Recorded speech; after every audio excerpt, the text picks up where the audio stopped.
Greetings, viewers. This is A Vision Entertainment once again, presented by Spotlight Sessions. This is Tommy Slaughter. We have another special show, and this man is a comedian. He's not just a comedian, he's an actor who has performed at the nationally renowned Playwright Center and Brave New Workshop, and a former NBA Summer League player. Please give a warm welcome to the incredibly funny, the one and only KJ, the comedian. What's up, brother? How you feeling, man?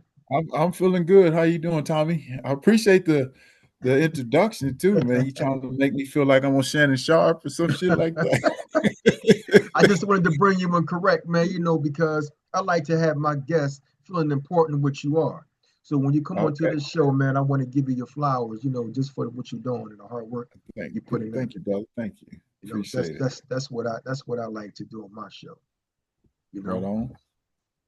when we talk about comedy, man, your sketches are described as witty, uh, depictions of everyday life, bone dry scenarios. How do you find the humor how do you find the humor and what you process for turning an everyday observation into stage ready jokes? How do you find the humor in all of that?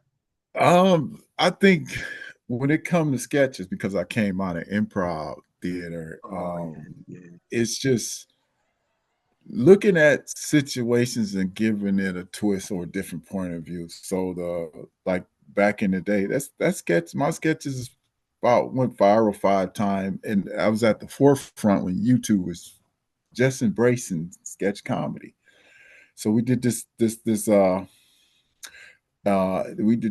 parody on when Burger King ran out of burgers. So we gave them like the ghetto version, the black version, and okay. we didn't know it was going to take off, but it took off on 2 sites, so it had like over 20 million hits. Oh, And wow, then we wow. started doing other ones like Popeye. Then there was a gas shortage, and then we start putting the superheroes in the recession because it was a recession at the time. Yeah, yeah. And so we started just about 5, 6 of them went viral, and I was, I'm a trained improv sketch.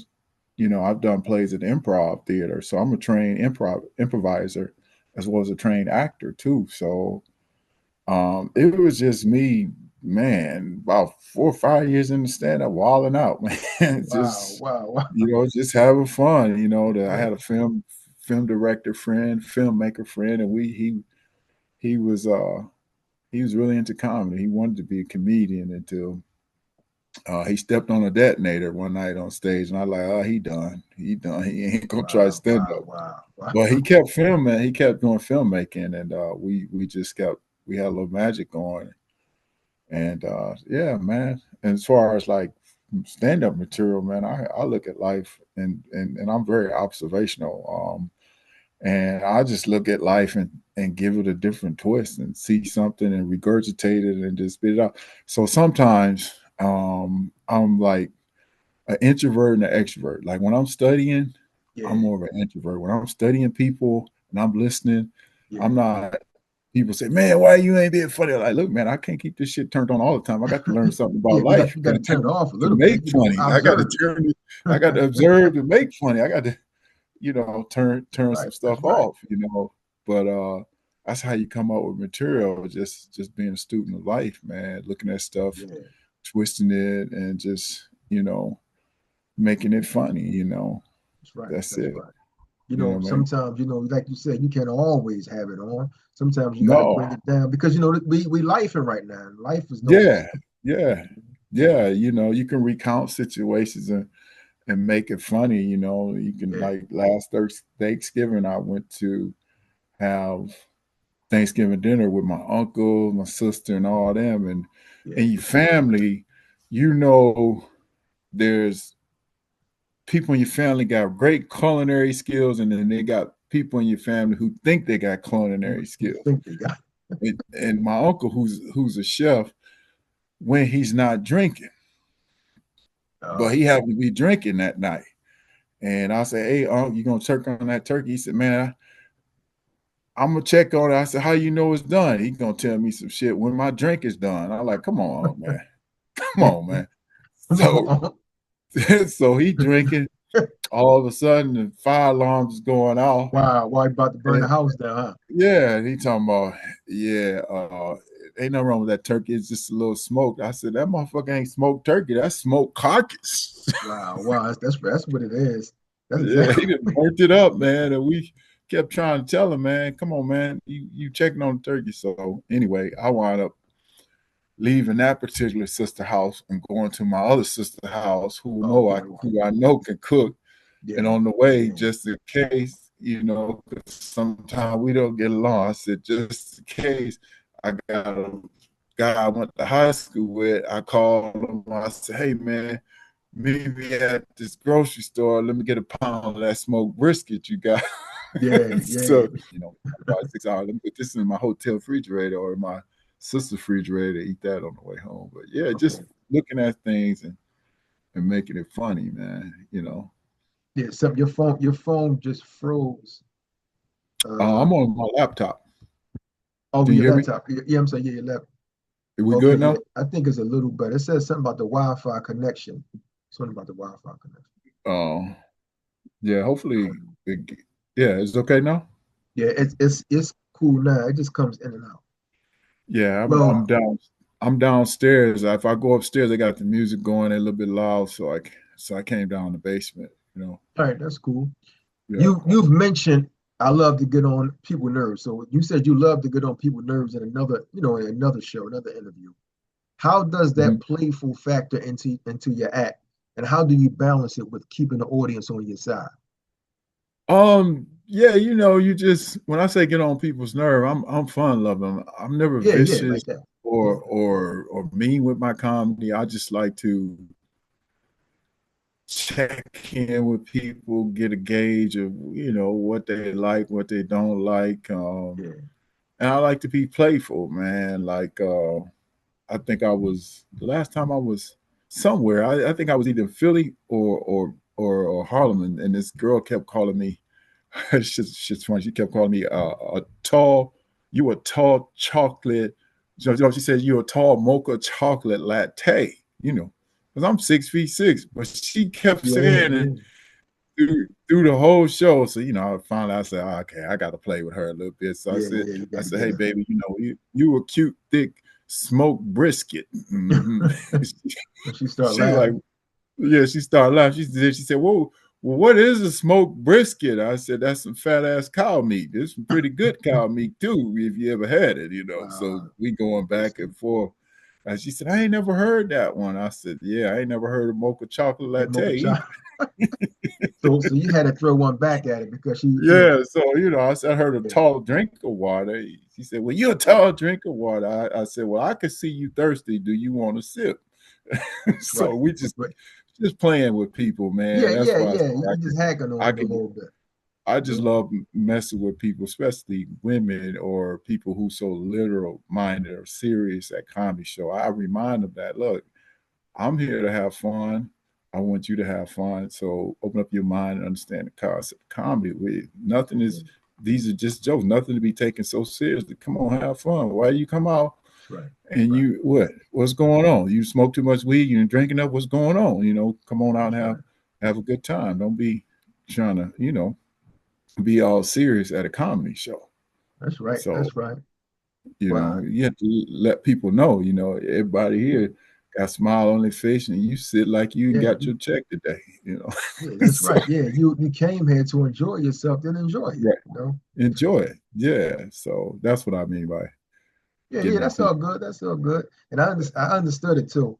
You just said you 6 foot, you Six, six 6 feet feet six. six. 6 feet 6. Yeah. How, first of all, and when you walk into some buildings, don't you have to dip down? No, not most times. No, if I go down in the basement, I do. I got to watch out for people's short ceilings or Yeah, watch yeah, out yeah, for like yeah. they got like lighting hanging from the living room like I do in my living room in the front upstairs. If I don't watch the little light, yeah, it's gonna remind me. Man, it's crazy because what you drive, man? What kind of car? You can't get I in any car. Man, I drive an old truck. I drive a Ford F-150, man. I drive Wow, a because Ford. I'm just picturing the height. My son is six Yeah, two. Yeah, I drive. You got to, you know, Ford F. You got to step up on the Yeah, thing to yeah, get in yeah, that yeah, thing yeah. because You do, you it's do. higher up and it's Yeah. easier to drive. You know, it's a big truck. You know. Wow, Yeah. wow. That's amazing, man. You know, and how long does it typically take you to lock in a new bit from the initial ID to a Man, polished performance? it don't take long at all, man. I've been. Let me see. I think my first art form was writing, so it don't take All right. long at all. When I see something, um, I put it together pretty quick, or I'll write the premise down. Sometimes the process is different. You write the premise down, then you come back to it and you put pieces together like a puzzle. Oh You know, yeah, you yeah. put it together. You know, like one of my new bits I just wrote was, oh, my barber. I've been with my barber for 30 some years, man. And the brother then got old on me, man. I Wow, go to wow. sit in my barber chair, man, and I say, Lawrence, man, you know, tell him what I want. I said, damn. And then Lawrence just started cutting my hair like I'm one of the Temptations, you know. Just like that. He's Wow, he losing talking his touch. about, and then he's a singer too, so he'll Yeah. sing while you're in the chair. He be talking about just my Oh imagination wow, wow. once So he's thinking about again. the temptations and cutting your hair. Yeah, running away from me. Wow. So I say, hey, Lawrence, can you use my imagination to cut my damn hair? You know, the little fade on the side, man. Yeah, yeah. And Lawrence, I ain't trying to look old. He said, man, I cut your hair to the shape of your head. Ain't nobody gonna see the top of it anyway because you so tall. I said, Lawrence, they will when I sit the fuck down. That's right. They'll That's right. see That's the right. They top will. And right there. they'll crack on you too. Hell yeah, they Looking will, at you. man. I told Lawrence, I said, Lawrence, you think when my mama see me, and she said, oh, this is such a hamster, baby. I don't need to shape this head. You think that she said that I was gonna grow up and be like one of the Temptations or look like one of the Temptations? So I sit Wow. in your chair, you're gonna make me a Temptation or a Pip. Wow. Wow. So, Wow. but, Yeah, that's what he but tried to yeah, do to you. yeah, that's what he be trying to do, man. I said, Lawrence, you're getting old, man. I'm gonna have to get a younger barber, man. Wow. Wow. Wow. So you can use that. Well, you have used that on your set. Yeah, I've used that. Yeah, that's fairly new. I just wrote that probably about a couple of weeks ago, a week or two ago. But then when Wow. I do it, I do the physical comedy. I take my hat off and show 'em what my hair looked like. People just instantly start laughing after that first line. Like he Oh cut my yeah. hair like one of the Temptations. I take my hair, look at my shit, you know. So they start laughing, you know. Yeah. But it's a physical and Yeah. Yeah. visual Yeah. joke, you know. Visual. So It is. yeah, it Wow. comes from Wow. life. When I talked to you earlier, you was telling me you was you being in the basement chilling. How often do you write? Is it an everyday thing for you or? Oh man, yeah, it can be every day. Sometimes it's 4, 5 days a week, 6 days a Oh week. yeah. Wow. Wow. Wow. I write a lot, man. I just wrote a one-man play. Yeah, Yeah. for I got a guy who's interested in directing it named Ansa. He actually acting coach, acting teacher out east somewhere. Okay. But I was in a play with him called When Mama Prayed, and I was the only comedic character on there, and they remembered me. So he remembered me so much. He'd been following my stand up. He said, "Man, you ever thought Follow. about writing a one man show?" Because some people, I do a little bit of music too. I do like Gil Scott, Coco Brown, Fat Cat, the jazzy, Oh, the jazzy comedic, way. fun, Right. yeah, Yeah. spoken Okay. word. I do this. Okay. Yeah. I got bars, but they conscious bars. Yeah. So That I'm sounds back good. in the studio doing a second CD. My first one is online on my YouTube page, but I'm back in the studio doing it. So I'm just trying to do what I love to do and see how I can put these things together. Together. And Yeah. maybe, Yeah. if it goes well, maybe I can go to New York and take it off Broadway. Just Hmm. I'm at a point in my life, man, where I try to live by three modalities. That's accepting life every day you Yeah. get it, Yeah. enjoying life every day you get it, That's right. and bringing enthusiasm to life every day you get an enthusiasm. And those means bringing God in it. So Wow. Yeah. Yeah. yeah, that's just a That's little bit of always something. number one. Bringing God Yeah, into whatever you do. You have to have yeah, that connection. You need it. Everyone absolutely. needs a connection with Christ. That's Wow, that's the source we come from. That's that's right. that's the power. That's the power. And I'm not a religious person, but I'm more of an African spiritualist. I'm a spiritual person, and Okay, yeah. Mhm. just having studied religion down to a T. But I respect people and love people who my mom was a Christian, and I understand why and all that. Mhm. I respect their values because actually they value life a lot differently than those who not Yeah, in any religion. yeah. They bring a different perspective, you know, but I'm not immune to reading, the Quran or the Bible, because they're so similar. I love like proverbs and songs in the Bible. What I mean? Okay, They tell yeah. you a lot about life, and they say Bible means basic instructions before leaving Earth. So Well, one thing about God, he's not basic, so it's biblical yeah, instructions. They, biblical they instruction. did use basic, but after a while, God is that's his word, so it's biblical Mhm. instructions. It's deep Yeah, with that. When you're talking about religion, like I'm not religious, yeah, but I'm holy. I'm connected to God, right. You're connected to the source. but You know what I yeah, mean? to the spirit. So that's Yeah, and we all are. We just got to ignite it. You yeah, know. Yeah. absolutely, And absolutely. you have traveled. You Yeah, traveled the world, right? yes, I Through have. UK, Europe, Africa, Yeah, North America. yeah. How do audiences in different parts of the world react to your humor? And do you tailor your material for different cultural contexts? I think like when I was in Lisbon, I think the main thing is to make your language clearer. You Oh, can't okay. use the American version. You gotta be understand they're gonna be like they're gonna read the language like English, the way England or Europeans learn the language. You Okay. just got to be Okay. clear about How what you you say and how you say it so they can get it. You can because you basically when you introduce them to the premise or point of view, you taking them down a road okay. and you're gonna turn left and that's the punchline, but they're gonna get it because they realize that, oh, I was thinking you were gonna, and then you go there and they're like, oh, Yeah. okay, that's Yeah. funny, and then that's the emotional reaction of laughter. But just Uh, being clear with the language so they can understand. Sometimes you got to slow it down and not be in a rush, and then just take your time and be take playful. your time. Take your time. Wow. Yeah, But yeah, it's different. It's definitely different out there when it comes to comedians, right? You yeah. know, It's yeah. definitely different because like they'll have different languages, so they'll have an English night, an American, I Oh, mean like that. English night. They don't Okay. call it an American night; they'll call it an English night, which English night. means people who can understand English. Yeah, Come, that's I like that. I like that.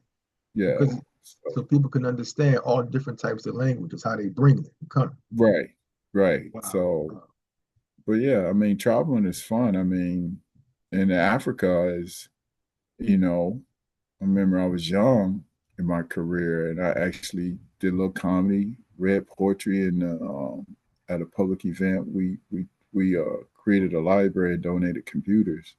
Oh, So it was a big time, We was over there a month and stayed at the hotel. Will Smith with that. He was filming the movie Ali. Some of the kids got to meet him, and oh wow.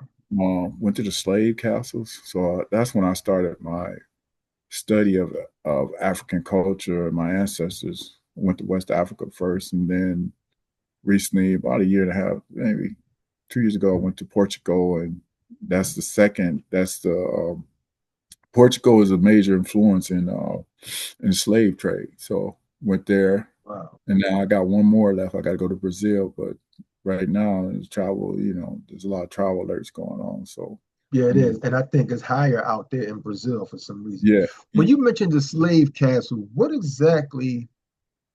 in that? Like what do they show? Okay. Slave Well, the castle. slave castle is like influenced by Portugal. So they built these castles to start the Atlantic slave trade. And when you on a slave castle, and when I visit there, it showed like information about the oldest Christian church, but then it shows you like different parts of the castle where they have a chute where they will open it up and they would shoot slaves down and go straight down into the boat. Then they had a room with a skeleton with an X on it, which is the room of no return. Wow. And it means they just leave you in there until you die. And then they had other parts of it where, you know, they showed how the boat is built and, you know, the bottom of it, and you can visually see the atrocities of what our ancestors went through. And it's I don't know if I could actually see something like. I mean, I probably could, but it yeah, makes me angry yeah. with the white folk. It When it'll I make look you at that stuff, yeah. it'll make you angry or numb. You can, but I mean, I had seen the movie Sankofa, which is they're talking about Elamina slave castle. So I seen the movie, so I had already been through that emotionally. So I was more numb, but I was watching other people cry and that Wow, kind of wow. stuff. But I was more numb to it, and Because you already saw it, so it was I like, already saw it, but I needed to get, you know, to be there actually on that thing in that slave castle was mind blowing. It was like, God damn, this is some shit here. And then I think for me, it made me when I left there, it made me appreciate my ancestors and my culture and everything where I come from, and it made me um, live more freer and not carry the energy of a slave mentality. So freedom is like in America, there's so many things that we've been indoctrinated to. We have to either unlearn and rewrite your own life's narratives. You know, you wow, don't have to live by narratives that no longer serve you. You can create yeah, narratives for your life that propel you and life, yeah, motivate you. yeah. You know what I mean? No, So you know what's deep? I'm sorry. You know what's deep though? For us to get treated a certain way, like, and we're gonna get back to the comment. For us to okay. get treated a certain way, as far as blacks and our ancestors, Mm-hmm. with that type of hate and cruelty in your heart, we have to be important people. Black people, we have to to do somebody like that, just a race of people, just one race of people. Mm-hmm. We have to be God's chosen for them to do something like that. Well, I mean, I think scientifically proven, we have been proven to be the birthers of human species. That's We right. are the first DNA, the first sign of human life, and every Right. other culture or race derived from us, came from us. White people too. They don't even know Yeah, that. Some of because Adam and Eve, them. they Yeah. was So, first. huh? Adam and Eve, it was here first. You know. Well, that's the first one they say that was here, but there was actually black people here before Adam and Eve. There were Uh, Northern Africans. The civilization of birth always came through a black woman's womb. Yeah. yeah, So the what they say the immaculate conception is a man-made theory, but the truth of the matter is, I believe that the birth of civilization came through a black woman's womb, and that yeah, womb was conceptualized with a black man. And so that's where civilization start with us in terms of people. But then you got people who lose their pigmentation or their melanin when they travel and they get stuck in different parts of the country, where if it's all cave like and it's all dark, then they lose, you know, their melanin and they become a different a different species, a different human species. You know what I mean? deep man. So This is something. you could lose your pigmentation if you're in an environment that doesn't have any sun. It's been scientifically proven too. So Yeah, um, I think that the hate might come from I think people who have a different shade or a different color of skin uh, don't understand life on a life level. Like they become more prejudiced about well, why is my skin not like yours? And some of that is because of just where, the culture of their people, where they were birthed from. You know what I mean? Like you, looking at you a melanated brother. Your people could go all the way back to West Africa, Caribbean, or Yeah, Brazil, crazy. depending on where your Right, ancestors started. So your people could go all the way back to there, and so that lineage of melanation came from your ancestors, man. right. So And it gets deep. It definitely gets yeah, deep. it gets So deep, and so a lot of white people don't understand. Y'all came from us. that's right. And Plain that's and in a simple. We the nutshell. first ones here. Y'all came from us. So Right. don't hate us. We here like you. We just trying to make do and like just like you are. But we are a very powerful, gifted culture of people, man. We just been through some things, and so now we need to start looking at solutions and not problems. We need to start um, creating movements that's going to help the young people have a legacy or create a legacy too. So, Yeah, hopefully, that's something where you got to keep praying about, man. That's what you got to do. no doubt, I agree, no doubt, You man. you've appeared. I have to ask you this question because What's that? um you've appeared on an episode of Divorce Court. Oh yeah, yeah, yeah. And what was that experience like, and how did I it mean, compare to a live stand-up performance? oh, it was fun, man. My wife wanted to see Southern California, and I had to come up with an idea. She always talking about, she seen me do plays and stuff like that. Well, I can do what you do. I said, well, let's go on this show then. They gonna So, oh, pay it, us. it wasn't real. It was something you just. It was real. I mean, the Oh, show is like you don't get a real divorce. They you come up with storylines. They help you develop the storylines, and you're in a different room, and then they script it out, and then there's a monitor where you stand on, and you supposed to look down and read it and say it from the monitor. But the episode I was on was so funny. They showed it like 11 times, 2, 3 years in a row. oh yeah. Yeah, they showed Wow, it a wow. lot. And then I remember my dad seeing it. He said, "Boy, y'all clown." I can't believe the fact that when now you're telling me a lot of that stuff is scripted. Yeah, yeah. I mean, I was on there with Judge Lynn Tover, me and my wife, and yeah. But here's the thing. I was so good at improv and knew that I could make it funny. I went off script, man. I had to, and my wife's like, they they they they let it ride in the editing room, man. So, but Because yeah, you put a uh, twist to it. You put a yeah, I put twist a to it. nice That's what. twist in it. Yeah, Yeah. because my wife was trying to play like she was another woman down in the basement, calling me thinking that I was going to G for her. Talking about, yeah, I play like I was this woman. Judge Lynn Tover asked, well, why would you do that? That seems insane. And I said, Yeah. I knew who she was, and I did because I thought it was going to be some role play stuff. I Oh, played along, yeah, and yeah. You just played along with it.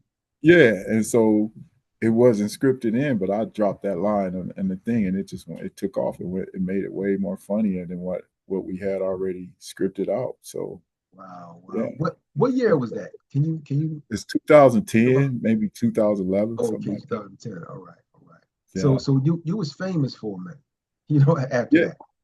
yeah. I mean, yeah, my social media blew up. Social media was kind of new. Facebook blew up. My MySpace blew up back.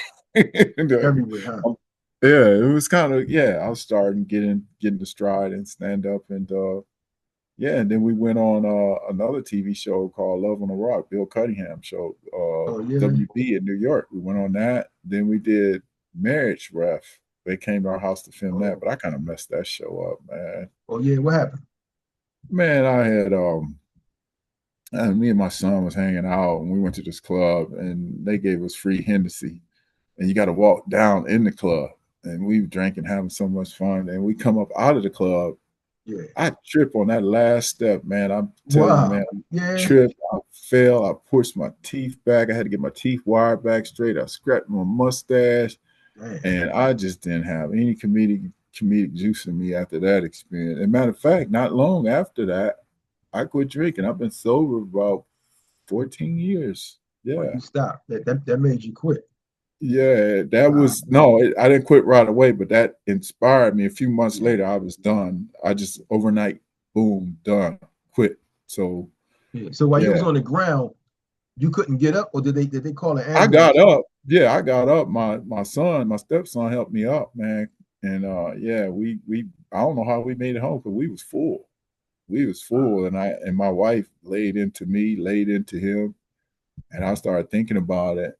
And she said, you way too smart, way too intelligent to be out there, drinking like that. Yeah. And she was like, you showing symptoms of alcoholism. And, I didn't marry, because when we got married, I wasn't drinking at all. And so I had to go back and examine myself and say, I don't think that I should drink. I mean, I had so much fun as a youth. Yeah. I don't need it. So I said, for the second half of life, it's all about health and wellness. So I gave it up, man. Best decision I ever made, man. Wow. Well, I know it is. I still have fun without it, though. I mean, I still be myself. You can. You don't have to have alcohol to have a good time, man. But the way I came up was that's what we thought, parties, you're an athlete, and I had too much fun, man. And then when I was young, the drinking age was 18, man. It's still there, right? No, it's 21 now. It's 21. When I was coming up, it was 18. So we had parties in high school, basement parties, all kind of stuff, man. That's right. Yeah, me too. I came up in that era. I came up in the 70s. You came up in the 70s? Well, I was born in the 70s. So okay, I'm born in the 80s and all that, Yeah, I'm born in the 60s, early 60s, 63 actually. Yeah. So wow, man. It's just amazing, man, when you hear people's backstories. This is why I love to do what I do, because you hear stories about people, and sometimes these stories that you don't get to tell. You don't really get to get out like that. Man. I mean, I got a lot of fun stories. One of my stories, because I tell jokes, I tell stories. I tell that people all the time when I'm doing comedy. But one of my stories is very fun. Was how I met Prince. Oh yeah. I was in the NBA Summer League 1989. I had two teams of interest, Minnesota and North Carolina. Minnesota Timberwolves and North Carolina. It was the Minnesota Timberwolves' first year. So I came here. We downtown at the Target Center working out. And there's a player looked just like me. He's my doppelganger. His name is Sam Mitchell. He's from Augusta, Georgia. So we working out, and but how I got here, I called my auntie. I said, "Hey, auntie, how's Minnesota?" She's like, "Oh, you love Minnesota. The white girls is paying brothers." And I'm like, "Well, I need to get paid. I'm on my way." So I showed up. Yeah. My auntie, she fashion designer and stuff like that. She bought me a mink coat and a mink hat that matched. She said, "Well, if you're gonna try to make the league, you gotta look the part." I said, "Well, auntie, where you get this stuff from?" She said, "I work at the thrift store, but ain't nobody gonna know." and they do have some stuff there sometimes. It was fairly new, man. It had me looking fly, so I put it on. So I said, "Auntie, I should go out and explore the city." She said, "What you like?" I said, "I'm a big Prince fan. I want to go where they made the movie where they made the movie Purple Rain." Yeah. She said, "Well, you got to go downtown to this club called First Avenue." And I said, "Yeah, auntie, I want to go." She said, "Well, put on the stuff I gave you. I got you some new jeans. I got you some cowboy, some boots and all that." She said, "Put on that stuff."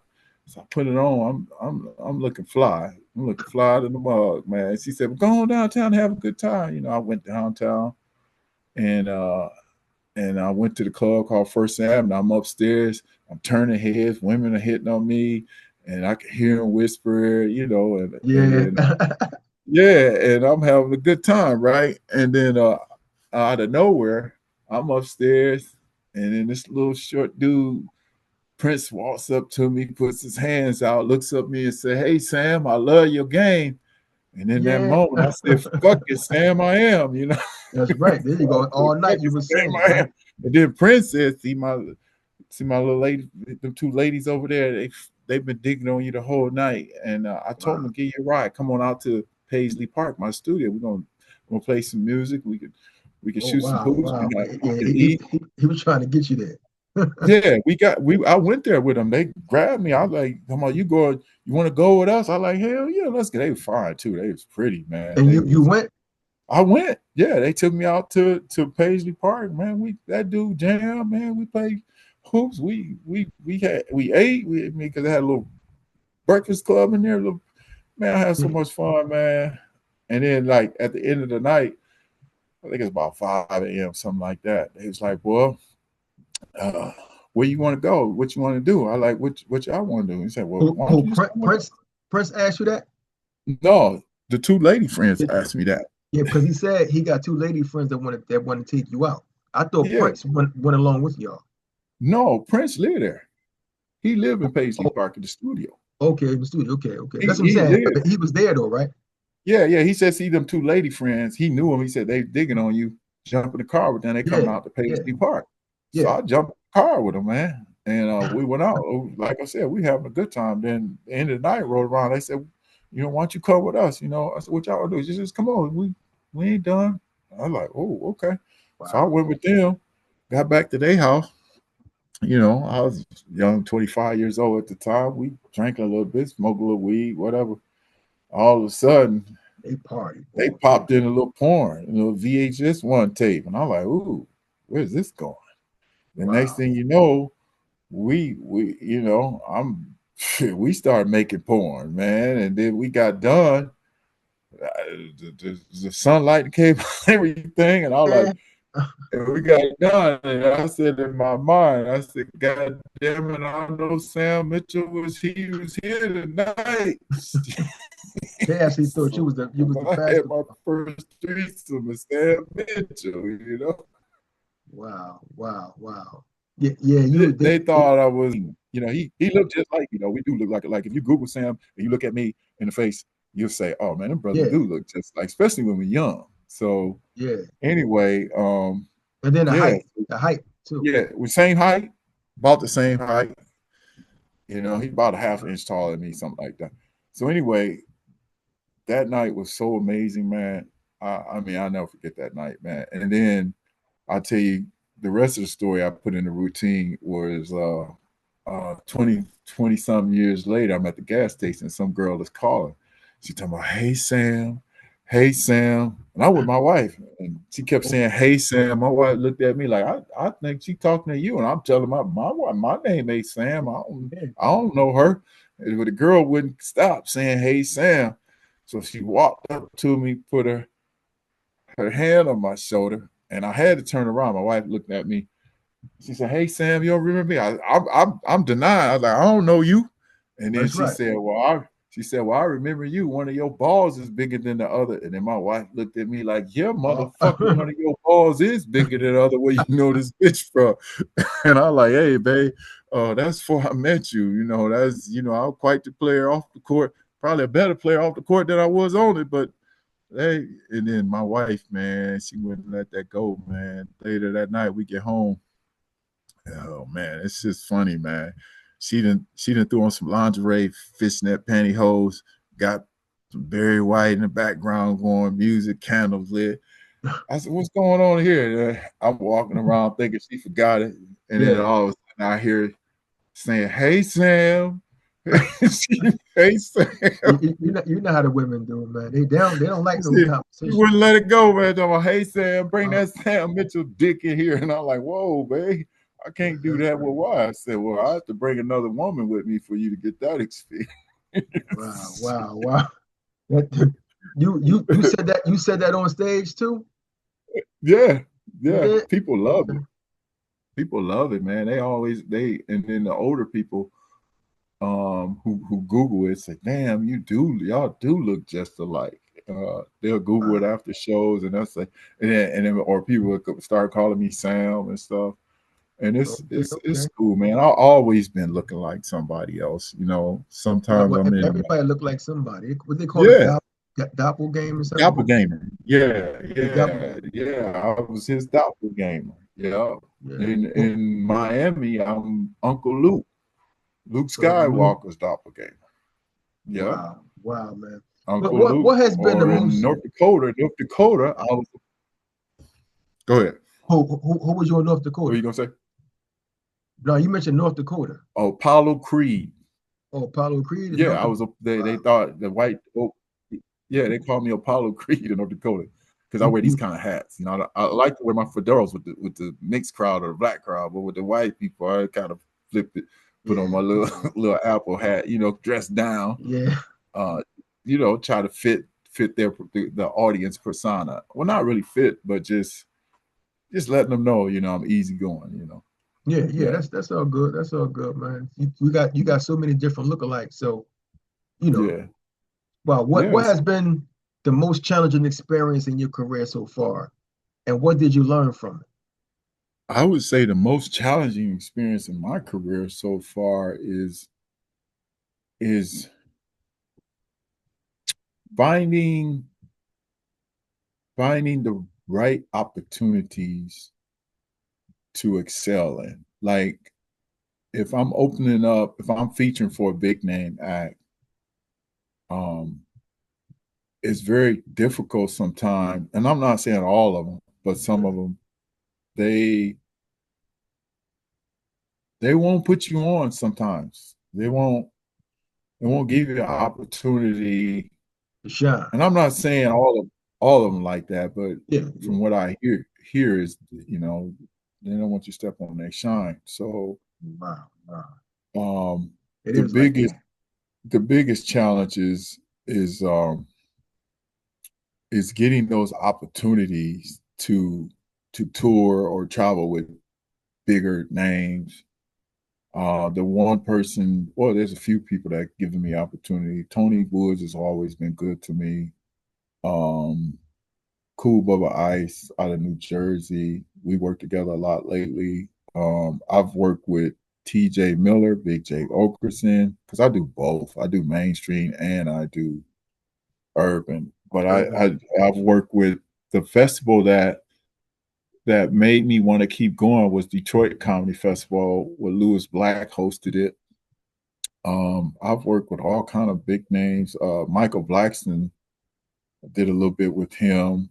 Um, just a lot of great comedians, but um, I had to stop I had to let go of the fact that I have to be the creator or Mhm. the business mind for my own career. I can't expect them to give me opportunities when some of them are still trying to thrive in their own career. So I had to drop the notion that I need somebody to put me on and just put myself on. But yeah, it's always a pleasure to work with like Tony Woods. He's a good friend of mine too. So it's always Okay. a pleasure to work with that brother or some other brothers, you know. So now I quit focusing on the results of what I think should happen and just focus on the process. Just So, evolve in that love of being a comedian, bring that light, bring that energy, bring that heat, that's right. and just slaughter stages, kill them when I can, and Right. have fun, man. That's life. That So is now life. that Yeah. I understand how to evolve in life, I think everything that I probably want to happen would be on God's speed. It'll Right. happen when God wanted to happen. But That's right. until then, I just learn to enjoy every stage I get, whether big or small, whether it's opening up for a big name or I'm headlining, featuring, or hosting, whatever it is. That's right. I'm enjoying myself more now than I have ever because I understand life is about living in the moment, being in the moment, and Right. we are all co-creators of our creator and the most high. So we just gotta have the right humility and perspective on why you do what you do. I find a lot of purpose and gift in what I do. I find that joke, I'm a joke dealer. I'm a joke facilitator, and I'm facilitating medicine for people's soul.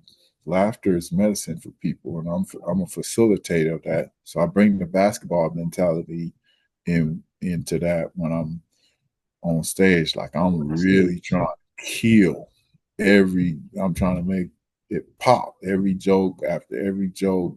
I'm trying to just kill up there, That's right. man. That's right. And that's my mentality is now is like, I'm there. I'm just there in that moment. And if I try to look ahead of that moment or reflect back, I can only reflect back to learn and how that will propel and make me prepared for the next opportunity. But I'm not looking forward.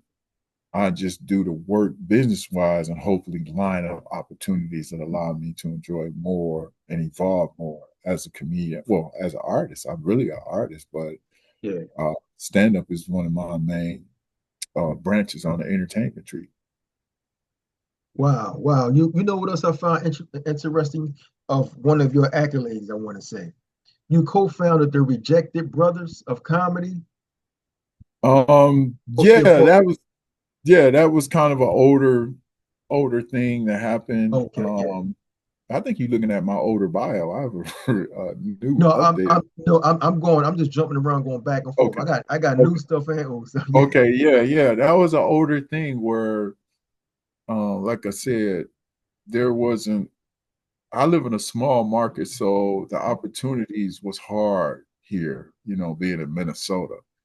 So now that I'm older and my youngest son is in college, and even then I was doing comedy always on the weekend, and I was in the Mhm. classroom as a teacher, and every weekend I would leave, try to go somewhere. I used to throw bags just to get to different places. I used to throw bags for Delta Airlines Oh, or Northwest Airlines to throw the bags to try to get them free flights.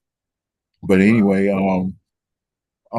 I think that early in my career there wasn't enough opportunities. I don't think that like okay, today social media is late night TV. Today, if you go viral, social media or is your late night TV versus back in the day in the early 19 let's say 1999 or early them days they had BET Def Comedy Jam, they had different platforms for you to get on and showcase, where now it's hard to find. You have to create your showcase through social media, and then let's say a lot of comedians spend a lot of time posting content to try to get those followings or whatever. And for me, I'm learning that you have to find a balance. And social media is a tool, it's a business tool. It's the mindset you're using toward it. So I use it as a business tool. But then the crafting and joke, spending time in the creative process is something that I heavily be involved in, and I got to learn how to put some time in social media and see where it can take this process to where it's supposed to be, Yeah. business wise. Because otherwise, you find yourself not growing and evolving. You don't want to keep doing the same things. You want to experience new things. So, like coming up this year, I'm looking at about 5 to 10 different comedy festivals I might need to go to where industry is there. I'm looking at new comedy clubs I need to work, and in order to get those into those clubs, sometimes they want you to have like quarter of a million, half million followers, and I don't Yeah, have yeah, that. yeah, yeah. I That's what spend it's about. my I'm sorry, it's about followers now. They don't care time in about your the talent. creative process. So now I'm posting. Huh? What'd you say? Oh, your phone. Oh, I'm sorry. So now, yeah, Yeah, you just froze. it froze for a little bit. Yeah. Yeah, it's unfroze. But now I'm spending my time um, trying to evolve and learn social media more and seeing Yeah. where using it as a tool, but at the same time, it's just, it's developing it, developing the business mindset, because it's show business. So the business side sometimes is more harder than the performance side of the process. But you got to get the Right. business so you could show your development and your process through the business. So it's a tough balance, man. It's a tough thing, and like, I mean, I seek out mentors and stuff. So I like to throw a shout out to Roy Woods Jr., who's been helping me learn about the business side. He's like, yeah, you got to post content. And I've been posting content. I just talked to him, I texted him recently, like, man, I ain't caught the algorithm yet, but I'm not gonna get discouraged. I'm gonna keep posting content. Yeah, you And have to. another thing is because you post and then you put your material in AI and they supposed to create the viral clips. And for me, I'm not a big fan of AI, man. I don't think AI captures my rhythm or captures the whole essence of my style. My style is developed from learning all the styles and just of writing, and then finding my own rhythm, my own voice, Mm-hmm. my own innuendos, my own quirks and stuff like that. So sometimes I don't think AI captures all of my Yeah. essence, which means my soul, because Mm-hmm. it's artificial and I'm original. So that's the hard part you know of dealing with technology. So sometimes you got to edit your own stuff and put it in the way you want to. And I'm still learning editing because I'm a bit of a dinosaur when it comes to technology, but I am willing to learn. I'm open to learning. Yeah, And see, so, that's the thing. It kind of have you stuck just a little, only because you're not really tech savvy or computer savvy mhm, or editing, just an editor, yeah, period. It's about editing content, you know. yeah, And also, the best thing to do is get you a video guy. For every yeah, show you go to, yeah, get a professional guy with a camera where your stuff can go on YouTube, all social yeah, media platforms. That's what I try to tell a lot of people like Malcolm Hill, and all other guys like yeah, even like all the comedians out now that's just trying to really get on. They got a name, but they're not yeah, out there where they should be. You yeah, know, so yeah. it's And about you're that right. content. That content, my cousin came up to Denver. He seen me and I worked with Tony. And he seen me. He said, "Cuz, I see a lot of growth in you, man." And then he sat me down. He said, "Man, you need some money behind you because you Netflix ready. You just need some money behind you." And I'm like, "Cuz, I know you got some money. Why don't you?" He said, "Man, I'm gonna put some money behind you. You got to come down to Houston. Let me find you a team and stuff, and let's work on that. Let's put together a plan." He just called me the other day, "Man, when you coming down?" Like, "Man, I'm coming down real soon because it's getting cold as hell here." So, yeah. But Wow. yeah, you need a team too. Like you said, you need a team. You need somebody who can do the editing Mm-hmm. right away, go record it that night, and then have it ready by the morning. You That's right. need that type of content. I seen it. I did this interview. I was in Denver. It's called Denver Foods. They were Latino brothers. Mm-hmm. They came out, recorded the show, did the interview, and man, by morning I had it on. They had to send it to me on IG. I was like, Yeah. wow, that's a quick Yeah. turnaround.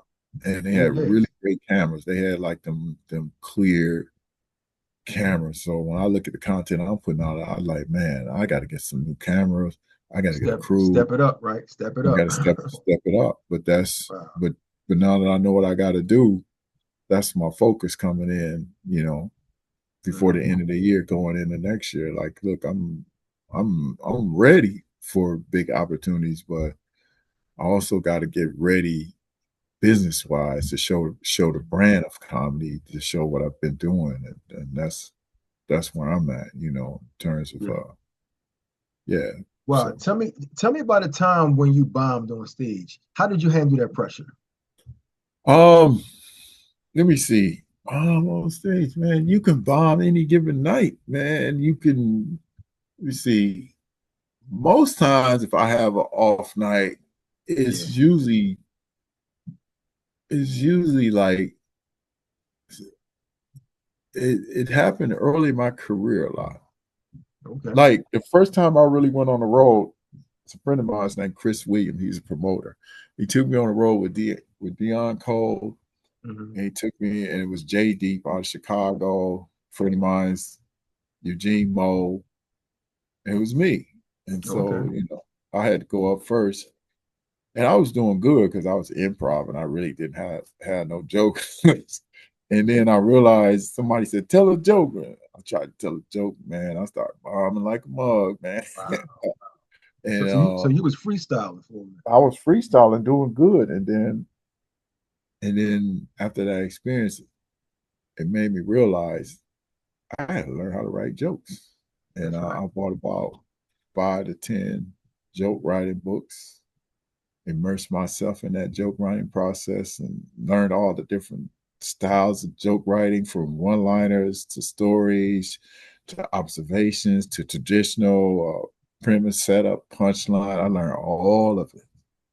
And now I'm a combination of I tell stories, I tell jokes. I can do one-liners, I can do stories, I can do traditional jokes, and I because I'm a complex kind of artist, I use all of them to tell my And you stories or too. my jokes and So, my voice. Yeah, I channel my voice through the structures of that I learned in comedy.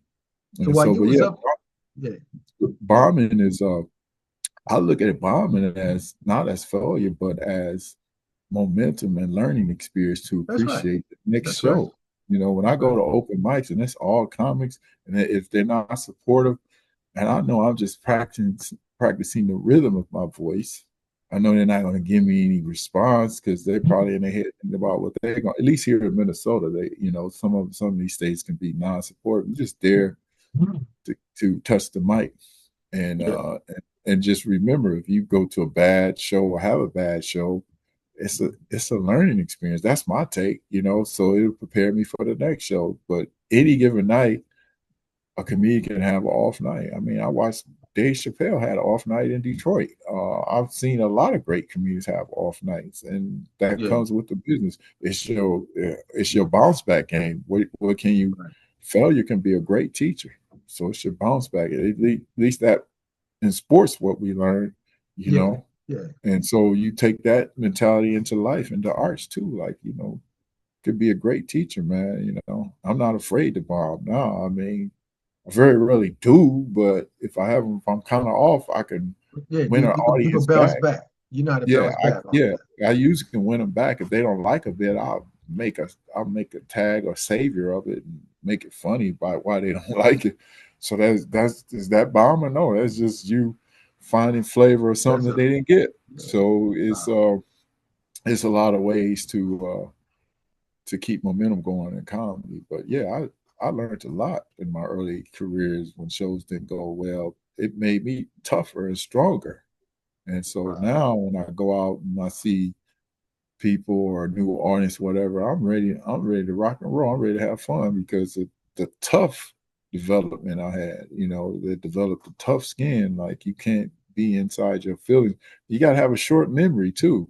The That's best right. thing to do if you do bomb is to get your ass back on stage as soon as possible. Get back up there, huh? Get back up, man. That's the best thing to do. You want to get that nasty taste out your mouth. It's like a dog that ate the wrong kind of meat. You got to get your ass back up there and get it out. Get it out. That's the best thing to do. But people forget comedians are human, man. Yeah, that's right. We are prone to sometimes be off. We're prone to not always be Yeah. there. I mean, we got Yeah. stuff going on in our lives, That's right. and I mean, it's just the ability to keep going. But like I said, if you love something, you never really bomb. But early in your development, you need to bomb. I say that for newcomers. Don't take it personal. That's development. Yeah, yeah, yeah. You need That's to. development. Yeah, you need to experience if somebody don't understand a joke, because then it makes you go back and say, how can you do it differently or better so they can't understand it? Well, at least that's what it did for me. You know what I mean? Wow. Wow. Beyond comedy, What are you most passionate about? And do these passions influence your work in subtle ways? Beyond comedy, what I'm most passionate about is right now is health and wellness, working out, eating right, or mentoring young people. I mentor two middle schools, African American boys, in a program called Boys of Hope in the city. And I Okay. go in, and I got this curriculum, and I'm teaching them about their birthright. And the birthright is, we say this affirmation at the end of the group: I'm valuable, I'm important, I'm lovable, and I'm powerful. And I let them know in those four valuable affirmation is your birthright. And so we get into Right. what's winning habits, what's losing habits. Are you winning in life? What's the choices you make? And then I said, you could tell people's lives by the choices they made. You Right. look at some people in your family. At That's the right. end of their life, their choices show up. If they made good choices, they didn't live a life that left a legacy, that left people something to remember by. That's their That's spirit. right. So That's I'm right. teaching them about how to live life with intelligent choices and have emotional intelligence. Right. And I had one kid in the group, new group, and I just did an activity. Say your name and two things about you. Everybody got up and did it, and they got to the kid, and I guess he didn't want to be left out. But that was the first time he talked. Oh yeah. Yeah, he I know got that up, was. said his name. Yeah, it was amazing, and I went home and told my wife about it. She said, "Yeah, you had that effect with young people." Well, I said, "Well, I thought that was amazing." So when I call him, I talk to him now, and I tell him, I said, "Don't ever be afraid of your voice. Your voice, you got to use your whole life. Don't That's be right. afraid. Don't shut down because you're worried about what somebody else think. That's That right. no, That's right. express that because whatever thoughts you have, whatever goals or dreams, the richest place in the world, which is what Les Brown says, is a cemetery. People That's go right. take their goals, their dreams, their thoughts, their ideals, all that to the cemetery Right with them. today. That's right. That's right. Yeah, so And kill their own dreams. and kill their Wow. own dreams. So my goal is to inspire young people that giving back beyond being an artist, making an impact in humanity. I always say that what I do is I use art to as a ministry to help people. Mhm. So some of the jokes I craft have things that people will think about Mhm. when they get home. Even though it's funny, they would think about it. They think They'll about, think about it. Yeah. yeah, different choices they've made, different things that happen, especially about relationships. You ever heard that the saying, what is it, happy wife, Happy happy life. life? Yeah. Yeah.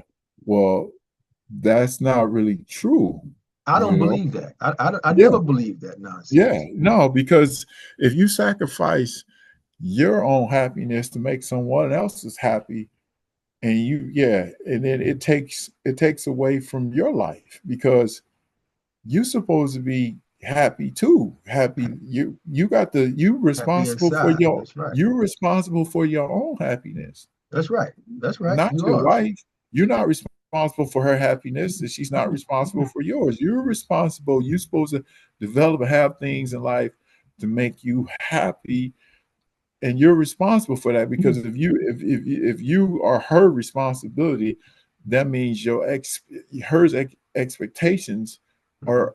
are astronomically high, and the minute you let them down, you're gonna lose You're gonna respect. lose. So you Yeah, sitting there fighting to keep her happy. yeah, But if she go it's, out and cheat on you, it's yeah. over for you. It's yeah, If that's she, too yeah, much of a yeah, fight. It's too much of a fight. It's too much yeah, it is. responsibility.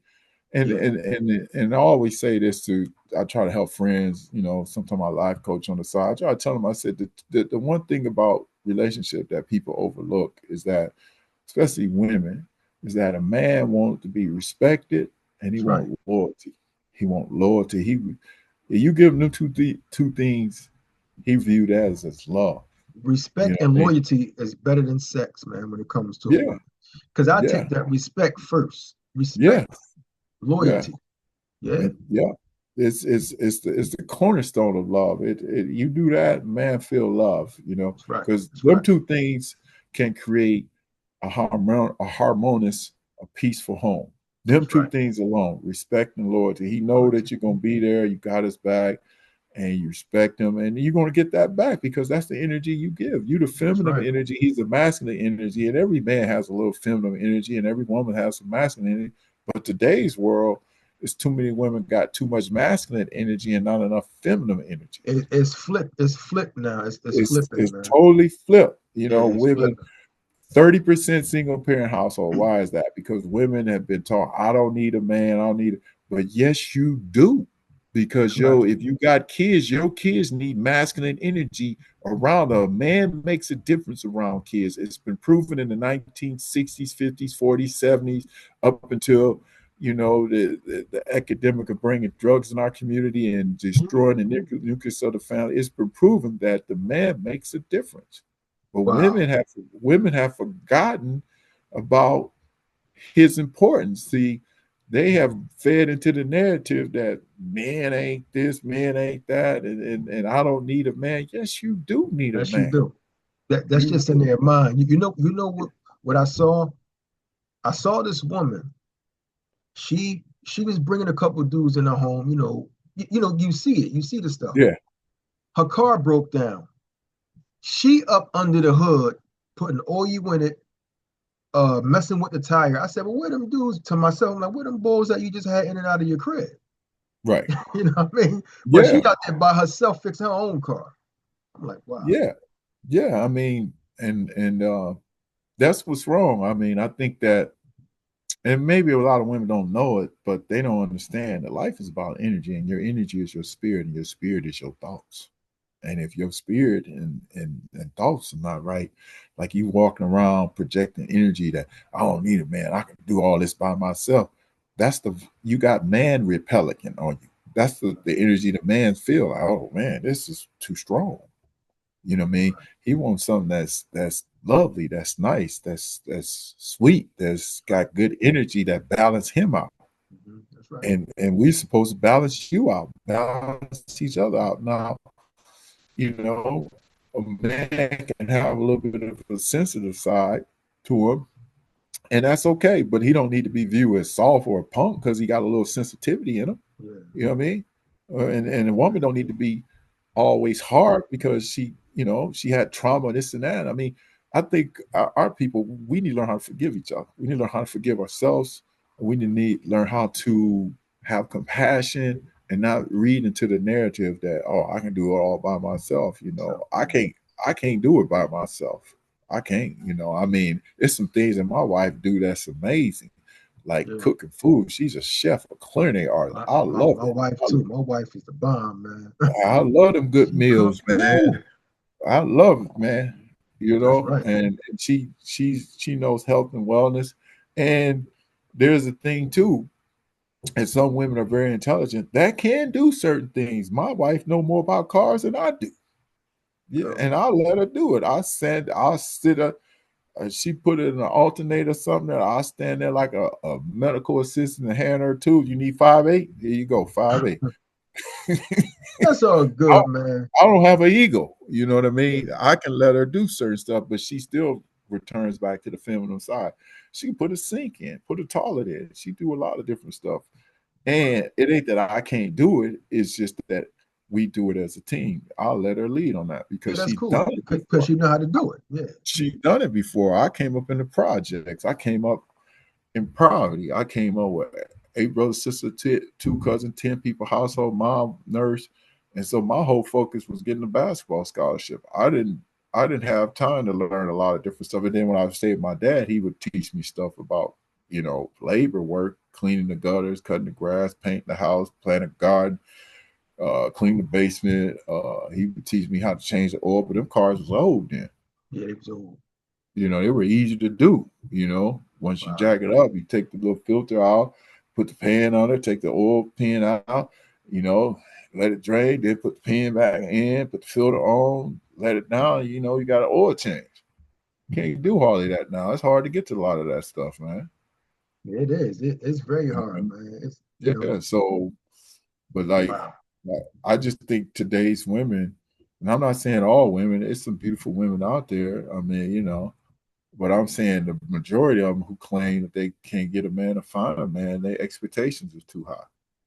It'd be a man that be working a decent job. It might be blue collar. It might be not be making the kind of money they making, but because they put materialism, they put in the value of what he make and not the value of what he can bring. Yeah, I think it's you may be right on that also, but I believe too, it's a mental situation with these women. You know, they don't want to change their messed up ways. So they will ask God to bring them this type of man, that type of man. But they will never ask God, can you fix my messed up ways before I get this? You know, they want to stay the same while Yeah, they get a good man. But then they mess up yeah, on a good man because they ain't asked for change. So you know, yeah, yeah, it's a lot of yeah. that too. And you're right though. And why are women like that though? Why do a woman they want a man to have all the intangibles, but yet they don't have all the intangibles? They don't have it. It's as You if know that's what I why I mean? said it's a mental health situation. It Yeah, is. it is. It is, man. Because I Yeah, know my son, he was telling me, he said, Pops, man, these girls out here, man, they are thirsty and dehydrated. That's what he said. that's right. They're thirsty. It's my son said, he said, man, he took this girl out to eat. She ordered $200 worth of food. Wow. She had stacks of to-go containers. And he said, after that, he said, as soon as she took all that food home, he said he deleted her number. Yeah, because she was out for the she was using him. That was Yeah, abuse. that yeah, That was yeah, another form of abuse. yeah. And Wow. he's like, he realized, he said, man, I gotta find me a woman that can cook and I can go there, I can bring groceries and help her cook. He said, I'd rather be uh, with a woman who can cook, who I can sit and help, or I can sit down and watch the game, or have a conversation with instead of going out with somebody. Whole agenda Right. is to just get all they can get. They're users, and he just said she said she was a pretty girl, but she was a greedy girl, and Yeah, he it, just said he it can't fool with them kind no more. it's wicked. It's wicked Yeah. out here, man. But I definitely KJ the comedian. I want to Yes, sir. thank you so much, man, for the conversation. I want to thank you for coming on to Spotlight Sessions, man, presented by A Vision Entertainment, man. I thank you for that. Can you Hey, just tell me now? I'm sorry, yeah. go ahead. What are you doing now? What's next for you? What's next for me? I got a couple of gigs here in Minnesota coming up in December. Um, like I said, I'm in the editing process of one man show. Just trying to figure out when that's gonna start, and I'm finishing up a CD, spoken word CD. But in the Okay, meantime, just crafting new stuff. Trying to do a couple of runs with Tony Woods out west, Oakland, yeah. um, Sacramento. Kind of a Thursday through Sunday run, and then just Okay, producing a few shows. I got a show here coming with Ray Laws out of LA. So it's at the Culture okay. Center theater show. Me and a friend are producing, What's getting the into the date? business side of it. Um, but yeah, that's all I have coming up is the Okay. business of it. All right. I want Hold to on a thank second. you for I'm sorry about that. Go ahead. now. So I want to thank you for coming on to the show, man. And maybe we can do this again, in the near future if you like. Hey, yes, sir, Tommy. And like I said, if you know any promoters, bookers, send them my way, Tommy. I appreciate the opportunity. Man, it's been like Yeah, like Les Brown said, a pun pleasing pleasure, my brother. yeah. I just spoke with the promoter. Actually, I'm gonna give him your number. I'm gonna let y'all. Okay. I'm gonna let y'all talk, man. His name Anthony Trott. So I'm gonna let Oh, y'all okay. talk. Yeah, so y'all can hook up something from there. That'd I be got you, cool, bro. man. That'd be cool. You run into Malcolm, tell him I said what's up. Tell him Yeah, I Tony will. Wood said what's up too. And Uh, yeah, brother, I appreciate this conversation. It's been deep, man. I didn't really mean to be that deep, but no. See, this is where people understand. Just because I'm interviewing a comedian, the uh, conversation can go elsewhere, but we can still come back to it. So it absolutely. makes it more interesting when we can talk about other things outside of that and bring it back You're right. in. You know. Yeah, yes, sir. I appreciate that, man. But I Yeah. thank you, man. But peace out, man. Have a good day. Thank you Blessings. too, Tommy, man. One love, brother. Thank you, brother. Peace. Peace.